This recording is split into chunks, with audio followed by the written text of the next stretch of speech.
What's up, everyone? This is Ian Eggert, your host of the Top 20% Podcast. I'm back. This is 2020. I'm excited to have a new guest here in the studios. It's episode 16. Let's just jump right into it and get started. Hi, everyone. This is Ian Eggert. You know me. I'm your sales SaaS guru for the Top 20% Podcast, a show for ambitious sales professionals. I'm so glad today to have my colleague here, Sammy Singh. He is an AE, strategic AE at Clío. He's been here for 2 months. He's crushing it so far. Let's introduce himself. Tammy, welcome to the show. Awesome. Thank you, Ian, for having me. I really do appreciate you take some time out to chat with me, so I'm excited, man. Awesome.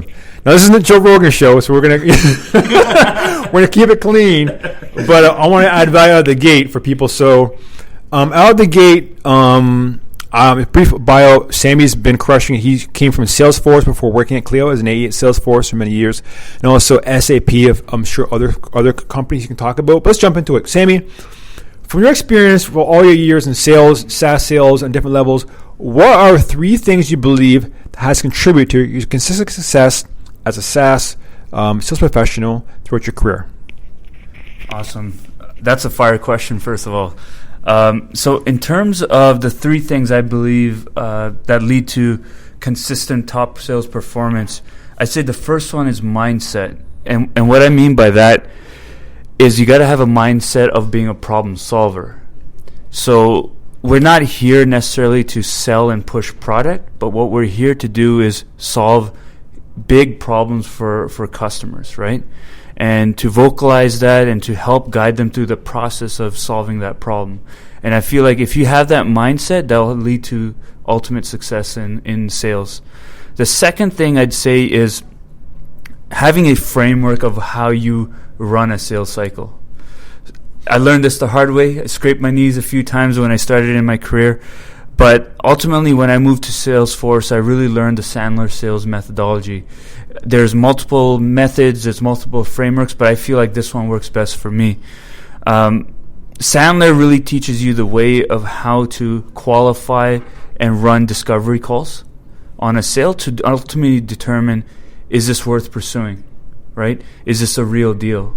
Because as a young sales rep, your ears are happy. Someone calls you in, you're ready to kind of pursue that. But ultimately, you'll realize really quickly that not every customer or client or prospect is the same. And lastly, I think it's about building projects. And why is building projects important?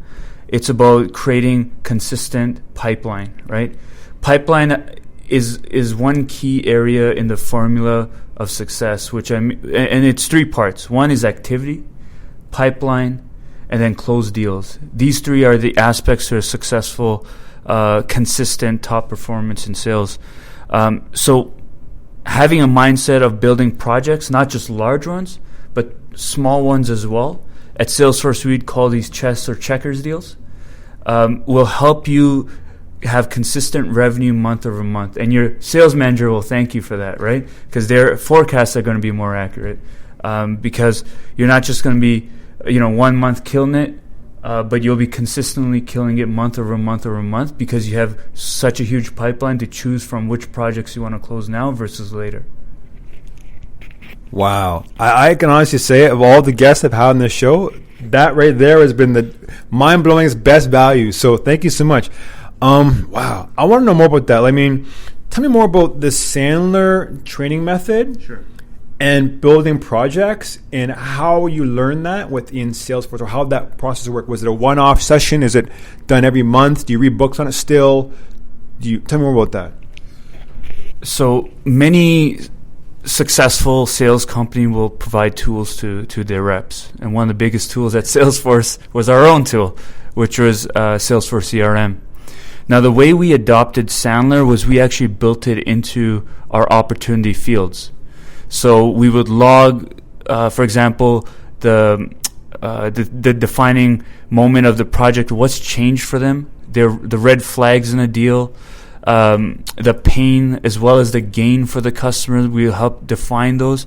And those are all opportunity fields that we, as sales folks, would fill out. Ultimately, our job as a salesperson was managed internally by the quality of the information in those fields. And so that helped us on each sale, on each conversation, consistently think about how are we following the Sandler sales methodology and how well are we doing it and executing on it, right? So I'd say that was key. And I think your second question was around building projects. How do you go about doing that? Is that right? Yeah, I mean, like, I guess projects to you are like opportunities or like deals. Like, is that a project where maybe I'm missing something? Like, I get it, but I don't want to miss over it. Maybe it's something deeper or better than what I'm thinking. Yeah, so this is a lesson that I learned. It's you can't wait for deals to come to you. You have to go and find those deals. And what I mean by that is sometimes, we as sales reps anticipate leads coming through the marketing channel, MQLs, SQLs, etc., right? But I find that the sales folks that are consistent high performers are always prospecting out, trying to find their next deal, right? And the way you do that is your mentality is around how do you build a point of view to change the customer from thinking of the status quo as a great place to be to a place where, hey, it's not so great. Maybe there's something else that we're missing. And you know what? Sammy reached out, and perhaps we should talk to him about what changes we should make to our business so it operates better, our salespeople are happier, et cetera, et cetera. Awesome. Sammy, that's such a deep insight. Thanks for sharing that. So let's shift gears and focus more on you. Sure. So I want to know, tell us about how your career path has led you to sales in Clío. So it's, I don't think I ever thought I'd be in sales. If you asked me almost 10 years ago, Sammy, would you be working in a SaaS software company in sales? I would be like, you're crazy, right? So when I started in my undergrad at Queen's, I was really into finance and banking. That was kind of my sweet spot. All my courses were surrounded on that. No one really actually taught a sales course, quite frankly. But one thing I noticed was whenever I followed my mentors, whether online or I read books about them, some of the great executives, business people in the world, they always had this like skill of being able to influence people and sell their ideas or move them, to make change in the world, right? And so when I looked at that, I was like, man, I really wish I could learn a little bit more about how to do that. And so when I think about my career, I kind of tripped up and fell into sales. It was never really a place where I thought I'd be. And my first opportunity came when I knocked on the door of SAP, and I met my first VP of sales, Randy Lenehan. Randy, if you're around, say what's up. So Randy gave me the opportunity to join the SAP team covering financial services, and that's where I really learned shadowing enterprise reps on how they go about, again, initiating change for their customers. And it was a real, eye-opening experience because I got to be a fly in the wall in a lot of those meetings, and it really set up my career around, hey, sales is not just, a tool within a tool set. It could be a career in itself. And so hence that led me to my career at Salesforce and now at Clío. Amazing. So I guess in terms of accomplishments, what are you most proud of during your career in sales so far? Oh, that's a tough question.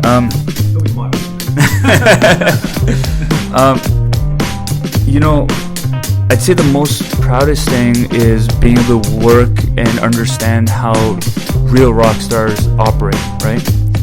And the reason I mentioned that is regardless of which company I worked for, they were always the top 1%, the top 5%, the top 20%, right? And I always looked at those folks and I'm like, how are they performing at such a high level, being able to consistently bring in business? And just to be able to work alongside those kind of rock stars really helped my game. But I'd say it also helped me understand what I'm doing wrong and what I'm doing well, because I can then go back home and self-analyze. And I'd say that was probably the biggest accomplishment, is to be able to work in the same room as these folks, because it took my career in a very different direction and it helped me, understand what it takes to be a top performer. Amazing. just for time purposes, I need to cut it to one more question.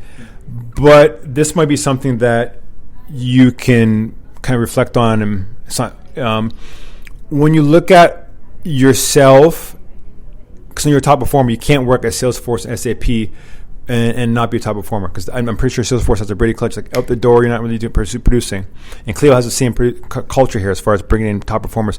What do you see that top performers do that maybe other reps that are maybe average or below average aren't doing? And it's clear as night as day to you. It's like, man, if you only did X, Y, Z, bro, when you'd be higher. You know, also things you learn from those rock stars, you know, stuff like that. You apply to your sales acumen. Sure. So when I think about this question, I think about why a lot of deals kind of either aren't won or kind of are lost in that like middle path of we don't know where it's gone. And typically it's because the customer, in my experience, stays with the status quo.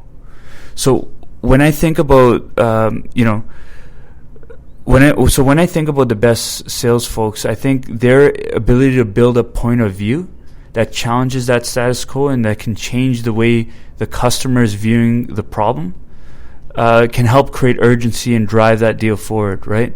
And I think that is probably the biggest takeaway, is to be able to build a point of view so the customer is not just looking at you as a sales rep pushing product, they're looking at you as a advisor to their business or their firm, right?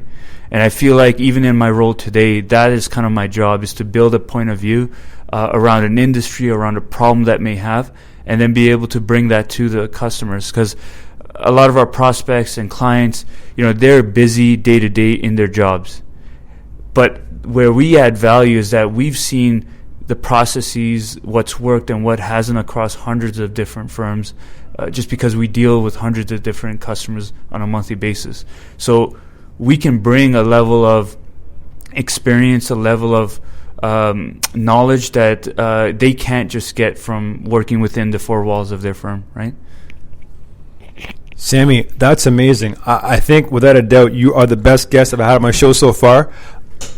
Have a good weekend. See ya. I'm so thankful. Wish I had more time, but I want to just thank you, Sammy, for being on the show. Sammy Singh, he's an AE strategy at Clío. Any parting words? We have 2 minutes left. Any parting words you want to say to anybody listening, or anything, kind of nuggets that maybe I didn't ask you want to share quickly? So, any parting words I'd say for whether you're a new rep or you're a seasoned rep, what I would suggest is really give a F about your personal development, right? And what I mean by that is, recently Kobe Bryant just passed away, unfortunately, right? But when I think about Kobe Bryant, I think about kind of that Mamba mentality. What does that mean, and how can I adopt some of that, right? And it's always about, never thinking you're at the best, right? Always thinking about there's room to improve.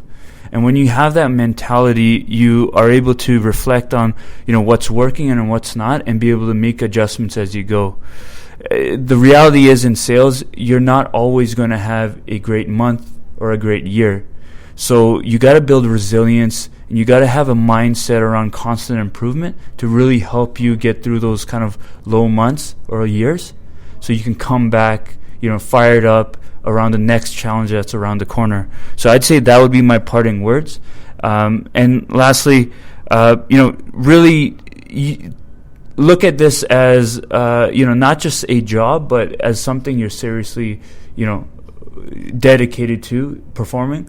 Because when you look at it that way, it's, sales is not just another job. It becomes a lifestyle, helps you in your dating life, right? And you'll see it in your personal life when you negotiate for your car loan or mortgage, etc. You become a much smarter buyer. So, I look forward to those kind of moments when I meet another great sales rep on the other end, and and they're selling me on kind of something that I'm having an issue with, or I'm looking to solve for myself. Awesome. Sammy, thank you so much for being here. That's it. Episode 16 is out of the books. Hope you enjoyed it. Take care, guys, and we'll see you next week.